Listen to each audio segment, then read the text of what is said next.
এই ফলসটার নাম হচ্ছে প্রভো রিভার ফলস।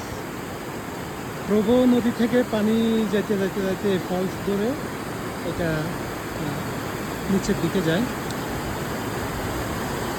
মোট পানির 6 থেকে 14 ইঞ্চি পরিমাণ পানি নিচে পড়তে থাকে, আর 40 ইঞ্চি পর্যন্ত পানি মাউন্টেনে জমা থাকে। মাউন্টেনটার নাম হচ্ছে ইউইন্টা রিভার, ইউইন্টা মাউন্টেন। মাউন্টেন। আচ্ছা, তারপরে আর কি জানি, এটা সমুদ্র পৃষ্ঠ থেকে অনেক অনেক উপরে, প্রায় 12-13 হাজার ফিট উপরে। এটা বোধ হয় আর একটু কম হবে, 10-11 হাজার ফিট। তারপরে গিয়ে গিয়ে গিয়ে আচ্ছা কোন দিকে গেছে, ওইদিকে গিয়ে শেষ। আচ্ছা, ভিডিও হচ্ছে, সবাই ছবি তুলতেছে, ভিডিও করতেছে।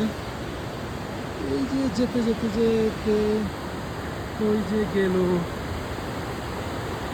যাই হোক, এটা যুক্তরাষ্ট্রের সবচেয়ে পূর্ব পশ্চিমের সবচেয়ে বড় যেই মাউন্টেন সিস্টেম, ইউইন্টা মাউন্টেনেরই একটা অংশ। আপাতত আর কিছু বলার মতো না।